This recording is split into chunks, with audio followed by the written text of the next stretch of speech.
You're sitting quietly, maybe on your bed, maybe staring at your phone.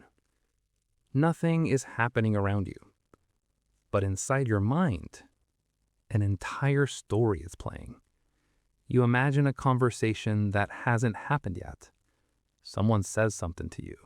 You respond perfectly. They react exactly the way you expect. The scene feels so real that your heart reacts to it.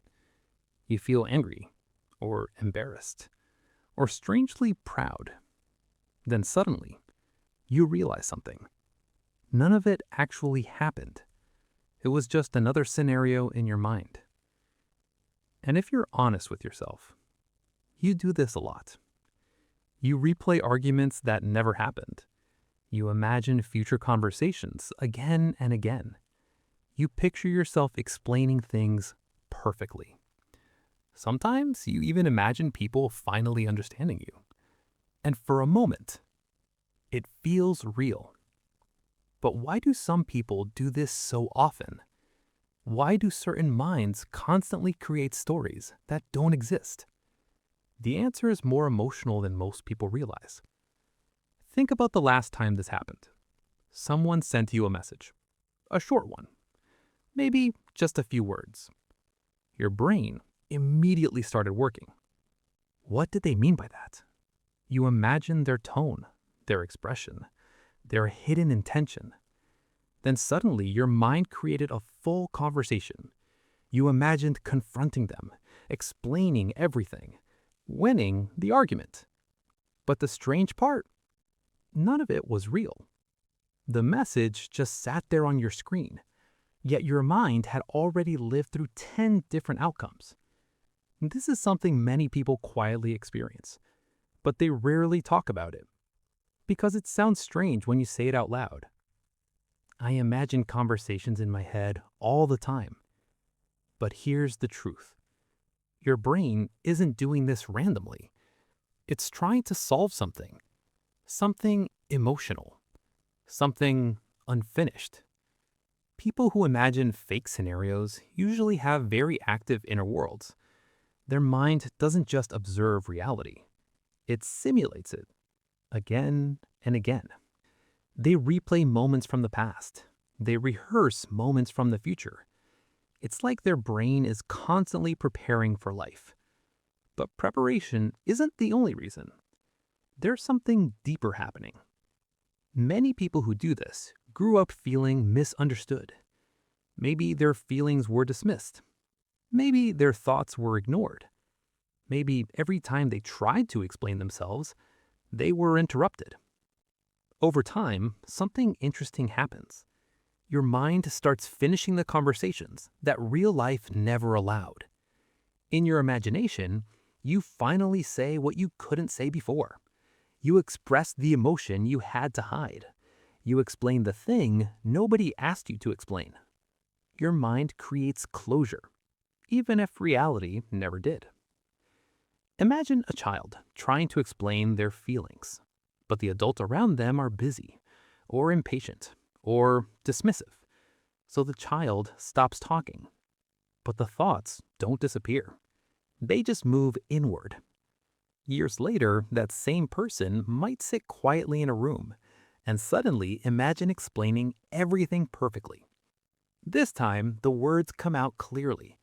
This time, people understand. This time, nobody interrupts. It's a quiet emotional repair happening inside the mind. But that's not the only reason fake scenarios happen. There's another powerful trigger: fear of future situations. If you often imagine fake scenarios, you may also notice something else. Your mind loves to prepare for conversations that haven't happened yet. You imagine what someone might say. Then you prepare your response. Then you imagine their reaction. Then you adjust your response again. Your brain keeps refining the scene, like a rehearsal. Because deep down, you want control. Not in a selfish way, but in a protective way. You want to avoid embarrassment, avoid conflict, avoid saying the wrong thing. So your mind runs simulations again and again and again. But here's the strange part. The more you rehearse these scenarios, the more emotionally real they feel. Your body reacts to situations that haven't happened. Your heart rate changes. Your mood shifts. You feel angry about arguments that only exist in your imagination. You feel anxious about conversations that might never happen. Your brain doesn't fully separate imagination from reality, and that can become exhausting. Pause for a moment and think about this. How many conversations have you had inside your mind today? Not real ones, imagined ones. Maybe you argued with someone in your head. Maybe you explained something perfectly.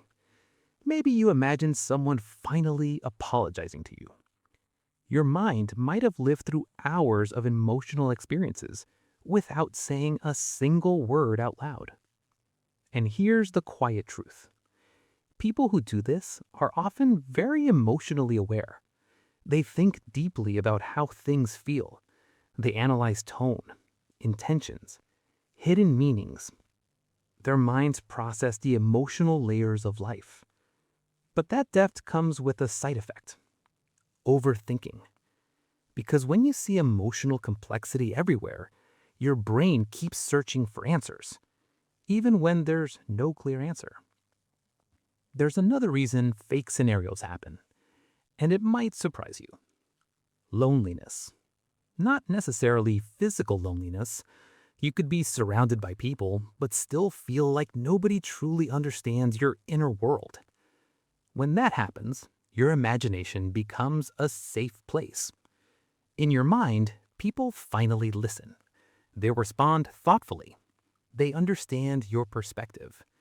Your brain creates the emotional connection you wish existed in real life. And for a moment, it feels comforting. But there's a small trap hidden inside this habit. The more your mind escapes into imagined scenarios, the less satisfying real conversations can feel. Because reality is messy. People interrupt. They misunderstand things. They react emotionally. They don't follow the script your mind created. So your brain quietly returns to the one place where everything makes sense: your imagination. Here's something else many people don't realize. Some of the most creative and thoughtful minds do this constantly. Writers, artists, deep thinkers, people who naturally visualize stories. Their imagination is powerful, but powerful imagination can easily turn inward. Instead of writing stories, the mind starts writing emotional scripts about life. You become the writer, the director, and the main character, all at the same time. And sometimes the story becomes dramatic, because drama keeps the mind engaged. But then something interesting happens. One day, you realize that you've spent hours emotionally reacting to situations that never existed. That realization can feel strange, almost embarrassing. But it shouldn't, because your mind was never trying to trick you. It was trying to protect you. It was trying to prepare you. It was trying to process emotions that didn't get processed in real life. Pause again for a moment. Think about the last fake scenario you imagined. What emotion was hidden inside it? Anger? Fear? The desire to finally be understood? That emotion is the real message. The scenario is just a container your mind used to hold it. And when you understand that, something shifts.